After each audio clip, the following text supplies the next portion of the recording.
नमस्कार, मैं अर्चना तिवारी आप सभी का स्वागत करती हूं द राजधर्म पर। राजस्थान इलेक्शन कवर करने के लिए अभी इससे पहले हम लोग जयपुर में थे। फिलहाल मेरी मौजूदगी उदयपुर में है। जैसे ही मैं उदयपुर का नाम लेती हूं तो हम सभी के रोंगटे खड़े हो जाते हैं, क्योंकि हम सभी को वो 1.5 साल पुराना कन्हैया लाल की घटना याद आती है। आपको भी शायद याद होगी कन्हैया लाल की घटना, जहाँ पर एक दर्जी को खुले आम, आप ये कहिए शरेआम, उसका गला उतार दिया गया था महज एक पोस्ट को लेकर के। तो इन सब मामलों में मैं उदयपुर घूम रही थी तो मुझे एक बाबा जी मिले, जिनसे मैंने सोचा कि चलिए इनसे बातचीत करते हैं और समझने का प्रयास करते हैं कि आखिर बाबा ये मामला होता क्यों है। ये सारे मामले हैं, हम देखते हैं कि उत्तर प्रदेश में कहीं ना कहीं कंट्रोल नज़र आता है, लेकिन हम राजस्थान में बात करें तो यहाँ पर दौसा में एक पुजारी की हत्या हो जाती है। उससे 1 साल पहले एक और पुजारी की हत्या हो जाती है। एक पुजारी को तो पीट करके इतनी बुरी हालत कर दी जाती है कि उसकी आंखें जो है वो बाहर आ जाती हैं और अंत में वो मौत के घाट उतर जाता है। तो मैं इन सब मुद्दों पर आज बात करूँगी बाबा जी से और समझने का प्रयास करूँगी कि पूरा मामला क्या है और कैसे इन सब मामलों को कंट्रोल में किया जाए। मैं महिला उत्पीड़न पर भी इनसे बात करने का कहीं ना कहीं प्रयास करूंगी। तो मैं आपको बाबा का परिचय बता दूं। अगर बाबा जी मैं परिचय में थोड़ा इधर उधर होती हूं तो मुझे क्षमा कर दीजिएगा, क्योंकि इतना बड़ा नाम है शायद मेरे से इधर उधर हो जाए। तो बाबा जी का परिचय है श्री श्री 1008 दिगंबर कुशाल भारती जी महाराज। ये मुझे उदयपुर में मिले। आइए अब इनसे हम विस्तार से बातचीत करने का प्रयास करते हैं। बाबा जी, जो कुछ भी अगर इंटरव्यू में कुछ अगर मुझसे गलती होती है तो मैं उससे पहले ही आपसे माफ़ी मांग लेती हूँ। सबसे पहले मैं आपसे यही पूछना चाहती हूँ, आपको लोग बापू क्यों कहते हैं? जब मैं यहाँ पर घूम रही थी तो सब मैंने बाबा सुना है, महाराज जी सुना, मैंने बापू पहली बार सुना है। आपको बापू लोग क्यों कहते हैं? गुजरात पास लगता है। अच्छा। और गुजरात में सभी साधु को बापू बोला गया। अच्छा। और उदयपुर की सीमा गुजरात से नज़दीक है और मेरे अधिकतर भगत गुजरात से बहुत बिलोंग करते हैं, तो उनका आगमन यहाँ होता है तो यहाँ मेरे को कोई बाबूजी कहता है। हाँ। तो उनकी आते ही बापू कहने लग जाते हैं। तो वो एक लैंग्वेज, बॉडी लैंग्वेज बन चुकी लोगों की, बापू बापू बापू। जो शब्द गुजरात का था वो यहाँ आ गया। बाकी हमारे मेवाड़ में और राजस्थान में तो संतों को बाबूजी बोला गया या दाता बोला गया। दो ही शब्द का यहाँ पर, साधु नहीं बोला गया। या तो दाता बोला गया या दाता बोला गया, बस 2 ही शब्द का अवलोकन किया गया। मगर गुजरात पास लगने के कारण बापू बापू शब्द सब जो एक बापू ही कहना है। मैं जिस गांव में जाता हूँ बापू आ गए एक शब्द बन चुका है उनके मुखारबिंद से। अच्छा, तो बाबा जी एक बात बताइए कि जैसे मैं राजस्थान में अभी मतलब 1 हफ्ते पहले तो आई हूँ, 10 दिन पहले, लेकिन मैं उदयपुर में 2 दिन पहले आई हूँ। उदयपुर आपने कन्हैया लाल की घटना सुनी थी? उस पर मुद्दा ही बनाया, उस मुद्दे पे कोई कार्रवाई नहीं हुई। हमारी राजनीतिक पार्टियां अपने दाल गलाने को देखती है, वो ये नहीं सोचती कि जनता जनार्दन किन परिस्थितियों में परेशान है। कभी किसी नेता कोई घर पे आके देखे कि इंसान की परेशानियां क्या है तो उसका समाधान हो सकता है। राजनीतिक मुद्दे को हम लेके चलते हैं, समाजवाद के मुद्दे को लेके चलते हैं, जातिवाद समीकरण को बिगाड़ने की कोशिश करते हैं। हमें यही पता नहीं कि कांड करने वाला बेखौफ बेहया बीच मार्केट में घूम रहा है और हमने कन्हैया लाल के नाम से नारे लगा दिए, कन्हैया लाल चला गया, हम ये कर देंगे वो कर देंगे। 2 दिन के बाद सब मामला ठंडा। हमारा हिंदू संगठन इतना एक्टिव होने के बाद कहते हैं हम बजरंग दल के आदमी, हम शिवसेना के आदमी हैं, हम विश्व हिंदू परिषद के आदमी हैं। और बहुत बड़ा गढ़ रहा है राजस्थान आरएसएस विश्व हिंदू परिषद का, बजरंग दल का। जिस बजरंग दल को यहाँ के नेता आज कहते हैं कि ये तो क्राइम का एक बहुत बड़ा मुद्दा है, ये तो आतंकवादी, चलते पड़ते सनातन का आतंकवादी बजा दिया जी। अब वो सनातन के लोगों को आतंकवादी कह दिया तो वो क्या सनातन की सेवा करेंगे? बात तो वो है, धर्म और सनातन दोनों एक अलग अलग चीज है। हमने धर्म को और सनातन को मिला दिया ना, इसलिए हम परेशान हैं। कैसे? मजहबों की विवाद से, हिंदू मुस्लिम सिख ईसाई, हमारे यहाँ मजहब एक ही था, सनातन। कोई धर्म था नहीं, मानव धर्म था। उस पर धर्म को हम पाठ डाल दिया। मानव धर्म से बड़ा कोई धर्म ही नहीं था हमारे हिंदुस्तान में, तो और बना दिया हिंदू धर्म। हिंदुस्तान में हम रहते हैं, कोई धर्म नहीं है ये। हमारा ओरिजिनल धर्म तो मानव है, सनातन हमारी संस्कृति है। हम संस्कृति को भूल के किस धर्म को अपनाने हमें यही पता नहीं है। बाबा जी, जैसे कि 2 दिन बाद आपने कहा कि मामला ठंडा पड़ गया, कारण किसको मानते हैं? सबसे पहला कारण तो मानता हूँ शासकीय अधिकारियों का, कि उन्हें तुरंत कार्रवाई करनी चाहिए। उन्होंने ये नहीं देखना चाहिए था कि हत्या होती है जी। हत्या का मतलब ये होता है कि सामने वाले को वापिस उसी प्रकार की कार्रवाई की जाए। उस मुद्दे पर आप उसको गिरफ्तार कर लेते हो। जो बेचारे उनको तोड़ के लाए, जिन्होंने पकड़ा, उसको आप 1.5 साल बाद पब्लिक को, एक मासूम पब्लिक को समझाने के लिए नौकरी दे देते हो जी। क्या उस कन्हैयालाल की आत्मा को संतुष्टि मिल गई? क्या वो नुपुर शर्मा को शांति मिल गई? नहीं। ऐसे मुद्दे में निकालना चाहूँ तो ये तो आज हमें कन्हैयालाल के बारे में पता है। और ऐसे कितने हिंदुस्तान में हजारों, इन 10-20 साल में कितने कांड हुए होंगे जिनकी लाशों का पता नहीं है। लाश कहाँ चली गई? बॉम्बे चले जाओ, महाराष्ट्र चले जाओ, तमिलनाडु, तेलंगाना, ऐसी सी परिस्थितियाँ जहाँ हिंदू हिंदू नहीं कह सकता मैं हिंदू हूँ, मैं सनातनी हूँ।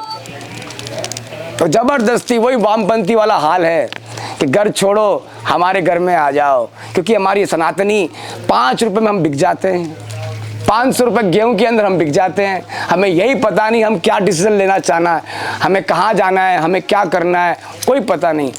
2 दिन लगते हैं राम राम के नारे लगाने के लिए, हम खड़े हो जाते हैं, लट पड़ता है, हम घर घुस जाते हैं। ये हमारे सनातन के हाल है। कौन सी एकता और कौन सा संगठन? संगठन का मतलब होता है दुख सुख हम परिस्थितियों में हम साथ में दें।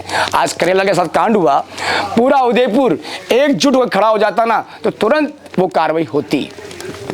उस बात को ठंडा करके मुद्दा बनाकर, समाजवाद का मुद्दा बनाकर हिंदू मुस्लिम में दंगे नहीं हो जाएंगे।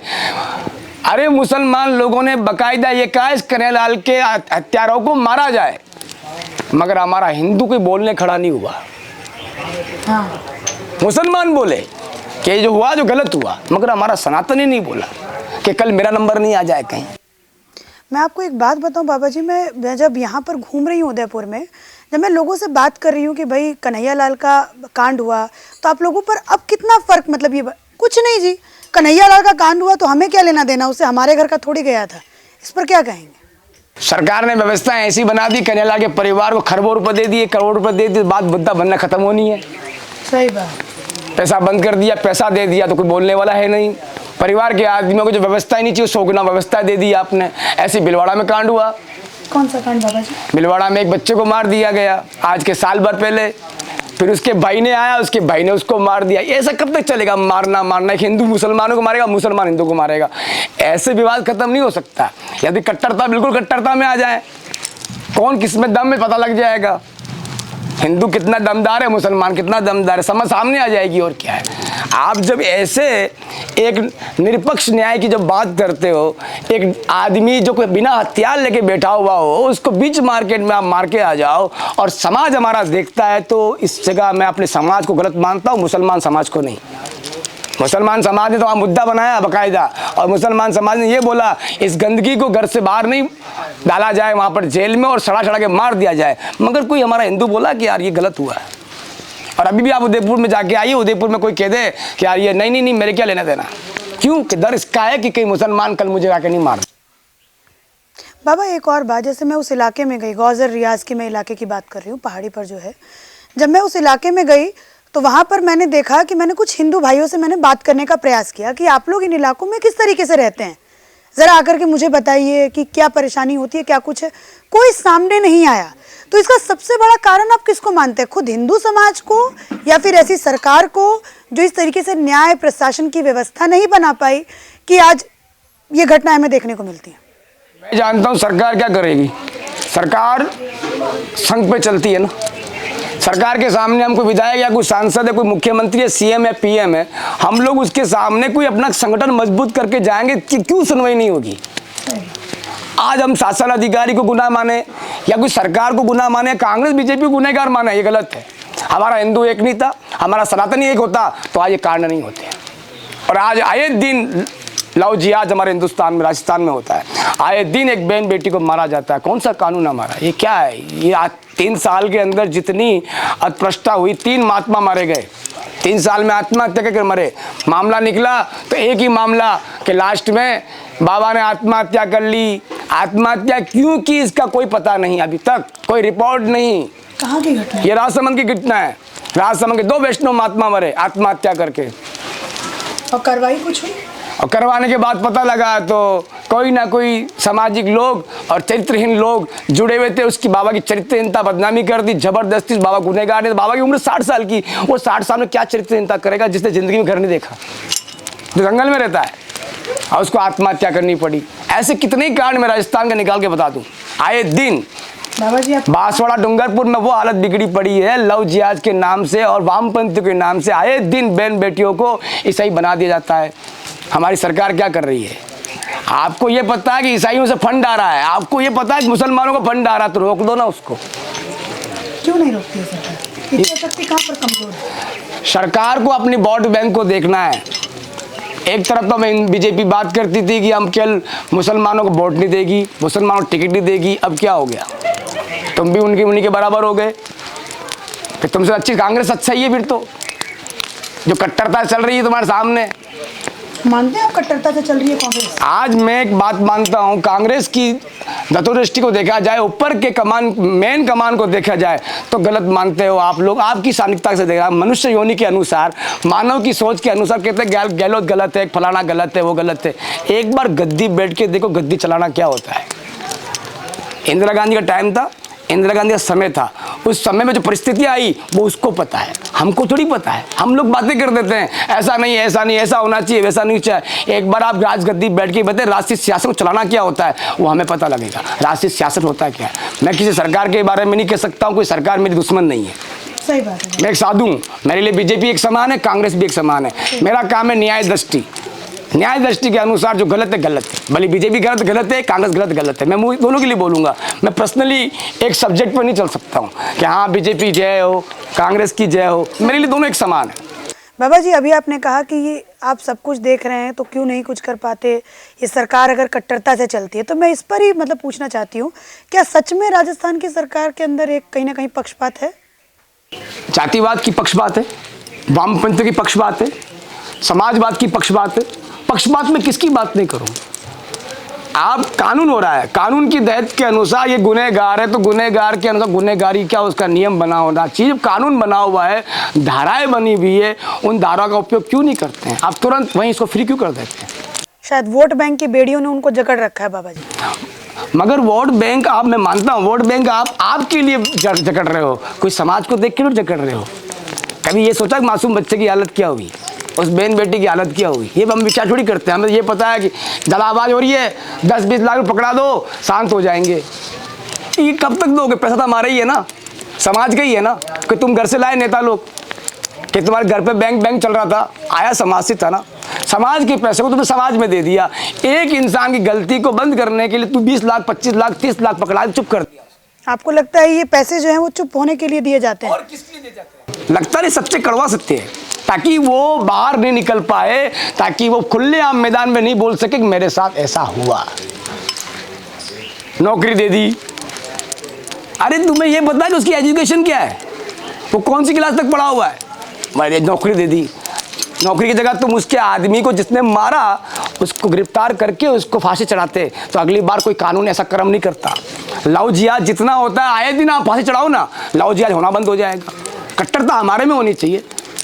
जब हमारा कानून कट्टर है, हमारी न्यायपालिका कट्टर है, तो फिर हम कट्टरता में। लेकिन फिर बोलेंगे बाबा जी, जैसे उत्तर प्रदेश में, मैं उत्तर प्रदेश में चूंकि चुनाव कवरेज करती हूँ, वहाँ पर मेरा ज़्यादा रहना होता है, तो मैं ये देखती हूँ कि वहाँ पर अगर ऐसी कानून को बिल्कुल कठोर तरीके से समाज के अंदर लागू किया जाता है तो वहाँ पे बोला जाता है कि देखो जी बाबा बुलडोजर वाले खराब कर रहे हैं मामला। क्या बोलेंगे आप? योगी की जगह योगी सही है, मैं कोई योगी गलत नहीं मानता हूँ। योगी निरपक्ष न्याय करता है, और एक साधु का निरपक्ष न्याय होता है और निडर न्याय नहीं होता है। न्याय करते हैं वो लोगों के साथ, प्रत्यक्ष न्याय। आज यूपी के आम जनता से पूछ लीजिए, आप बच्चे से पूछ लीजिए। मेरे पास यूपी के करीब 8-10 महात्मा यहाँ बैठे होंगे, और उन महात्मा से पूछे कितनी शान से जिंदगी जीते हैं। वहाँ पर डरते नहीं है महात्मा? डर नहीं करते, गर्व से जीते। हम यूपी में रहते हैं, एक समय डर था कि यार हम यूपी में कोई कांड नहीं हो जाए, और आज उनको गर्व है कि हम यूपी में रहते हैं। ये हमारी देवस्थल भूमि है, ये देवभूमि है। मेरा भी स्थान है यूपी में, मैं भी रहता हूँ मथुरा वृंदावन में, गिरिराज जी परिक्रमा में, गोवर्धन के अंदर। मेरा आधार कार्ड वहाँ का है। तो ये थोड़ी है, हम क्राइम को समाज के अनुसार, क्राइम समाज खत्म करवाता है। समाज के अनुयायी जो साथ में खड़े हैं, विधानसभा के विधायक, लोकतंत्र हमारे पास पड़ा है, कानून व्यवस्था है हमारे पास है, हम यूज क्यों नहीं करते हैं? तो राजस्थान में कोई योगी है ऐसे आपके नज़र में? मेरी नज़र में तो कोई योगी है नहीं। राजस्थान के लिए ढूंढना पड़ेगा जो इस मुद्दे को काम पे ले। आपकी बात सही है महाराज जी, मगर क्या है कि जब तक समाज के अंदर, हम समाज के अंदर एकता का संकेत लेके नहीं आ सकते और समाज को एक नहीं कर सकते, तो राजनीति अलग चीज़ है महाराज। हम जातिवाद वामपंथी पड़े हुए, हमारे लिए तो मुसलमान भी हमारा है, हिंदू भी हमारा, सिख भी हमारा, ईसाई भी हमारा, उसकी सोच सुधारना हमारा कर्म है। हम ये नहीं सोच सकते, हमें तो ये सोचे मानव से प्रेम हमारा। बिल्कुल सही। मजहबी प्रेम हम नहीं कर सकते ना, हम किसी मजहब को अपना एक नहीं कर सकते। हम तो सनातनी हैं, कोई हिंदू तो है नहीं। तो बात करें, हमारे यहाँ चारों वर्ण एक माना गया, ब्राह्मण वैश्य क्षत्रिय और शूद्र, चारों वर्ण को शरीर का अंग माना गया। हम कैसे अलग करते हैं? उधर से आवाज आई थी, बालकनाथ जी की शायद आवाज आई थी, क्या बोलेंगे इस पे? उनको आप बालकनाथ जी की जगह बालकनाथ थे, अच्छे विधायक हैं, विधानसभा सांसद भी रहे और सांसद थे, अभी विधानसभा की तैयारी कर, अच्छी बात है। और राजस्थान सरकार को या राजस्थान की जनता को योगी चाहिए तो योगी जैसा ही चाहिए, योगी जैसा ही योगी चाहिए तो योगी जैसा, उसके आवरण को, उसके अवतरण को और उसके कर्म को अपने आप स्वयं संकल्पित होकर करे तो समाज उसका अपना है। न्यायपालिका आपको दी गई है, इसलिए दी गई आप निडर होकर निष्पक्ष न्याय लेकर न्याय करें, इसलिए नहीं दी गई आप उसको खरीद लें। कितनी जरूरत है बाबा जी राजस्थान को योगी जैसे मुख्यमंत्री की? मैं तो जो जितने भी ये नेता आज बोलते हैं बिना चिल्ला चिल्ला के, राजस्थान में क्राइम हो रहा, कितना क्राइम है? 3% क्राइम है राजस्थान का, ये अभी भी 2 साल में क्राइम हुआ है। आप जेल देखिए आइए, जेल में 27 आदमी आपको हिंदू मिलेंगे, बाकी आपको 350-400 मुसलमान मिलेंगे।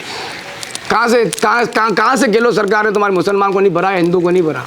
हाँ मानते हैं कुछ गलतियां गेलो सरकार से हुई, कुछ गलतियां बीजेपी से नहीं हुई क्या? हुई, गलतियां सबसे हुई है। मगर हमारा तो यही कहना है सभी पार्टियों से और सभी राजनेताओं से कि आप इस जनता जनार्दन को देखकर राजनीति में खड़े होते हैं। ये 2 साल में क्यों क्राइम बढ़ा बाबा? क्राइम बढ़ने का कारण कुछ 2 साल, ये तो हमारे मीडिया है जिसने दिखा दिया। अच्छा, तो हम लोग तो बड़े वो हैं, फिर समाज को एक अच्छा हम लोग भूमिका नहीं होती तो आज हम ये नहीं देख पाते कन्हैयालाल का कांड हुआ कि पालघर में महाराज जी मरे। बिल्कुल सही बात है जी। धन्य मानता हूँ मैं सोशल मीडिया को, एक एक पॉइंट को वो हिंदुस्तान को दिखाती है कि हाँ हमारे सनातन और हमारे हिंदुओं की क्या परिस्थितियाँ हैं और हम किन स्थिति में हमारे जीवन को व्यापित कर रहे हैं। बाकी आप देख लीजिए, पहले होता था कोई कांड, पता है कि हमारे हिंदुस्तान में फलाने को मार दिया, आए दिन बच्चियां मरती थी और आए दिन बच्चे मरते थे, आए दिन एक्सीडेंट के नाम से बहाना बना के छोड़ दिया जाता था, क्राइम की लिस्ट को 0-0 कर दिया जाता था। कहाँ है ये हमारा क्राइम? कानून तो वही था ना, कानून थोड़ी चेंज हुआ है, कानून तो वही चल रहा है जो अम्बेडकर जी ने बनाया था।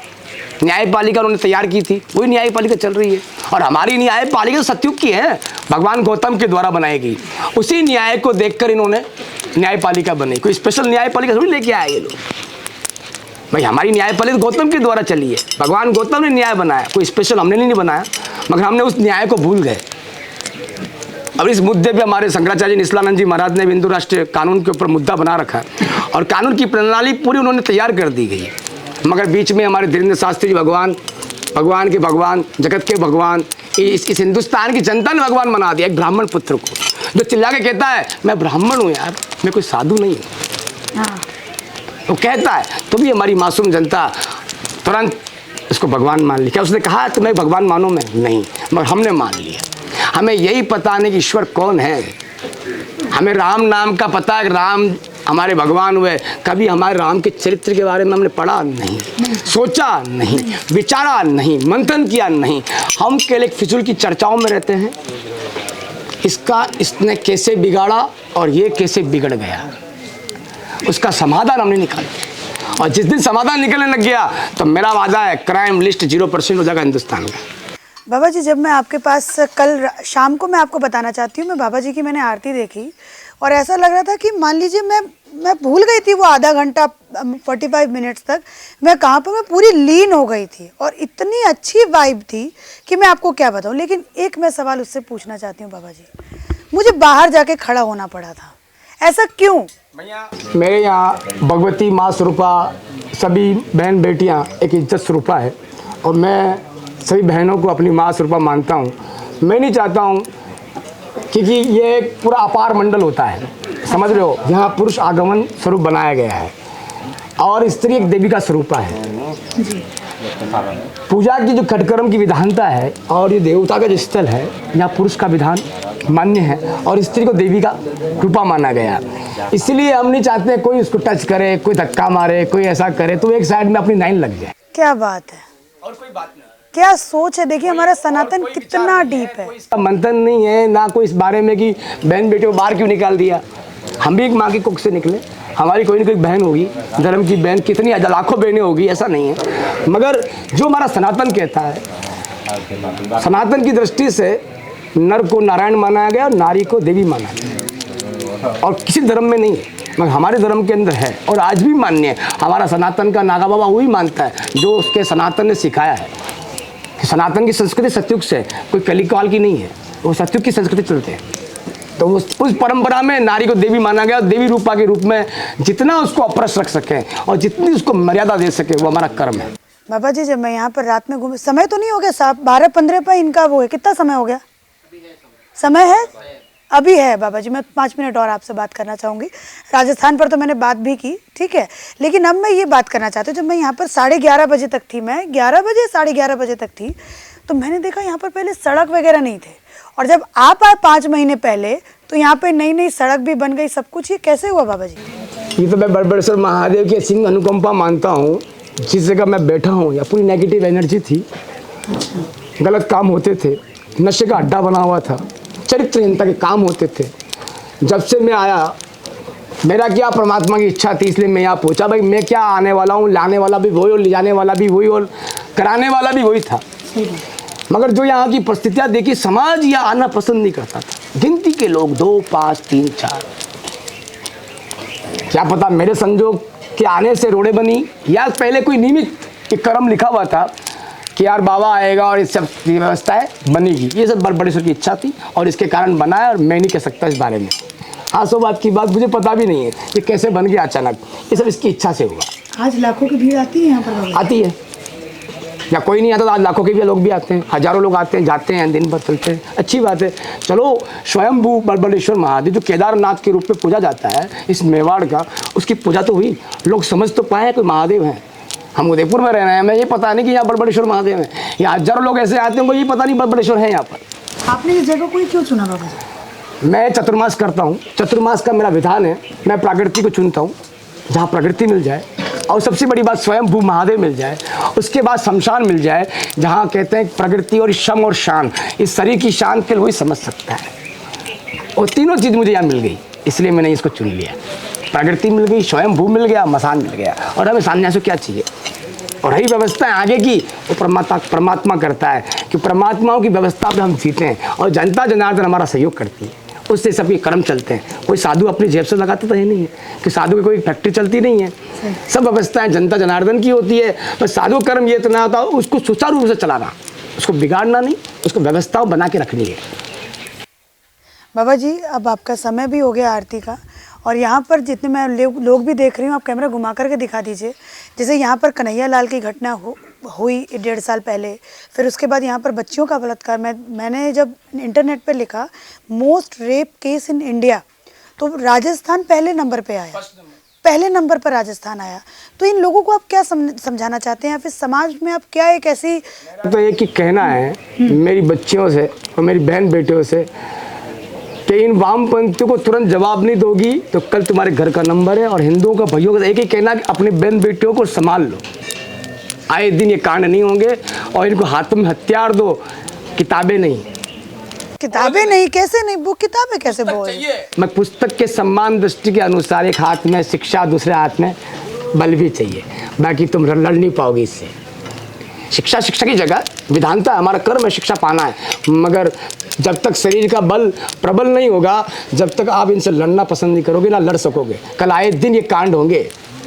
मैंने भी 7,500 बच्चियां दुर्गा वाहिनी के नाम से खड़ी कर रखी है। दुर्गा वाहिनी के नाम पे 7,500 बच्चियां चलाती, तलवारें चलाती, और कम से कम 25 शाखाएं चलती भिलवाड़ा के अंदर। आप देख के आना प्रैक्टिकल रोज, हर गार्डन के अंदर। और बच्ची की उम्र देखना 3 साल से लेकर 23 साल तक। मेरा भी एक सपना है, मेरी बच्चा शेरनी बन के जिए, और ये सपना हर साधु का हो जाए, हर जगत का हो जाए।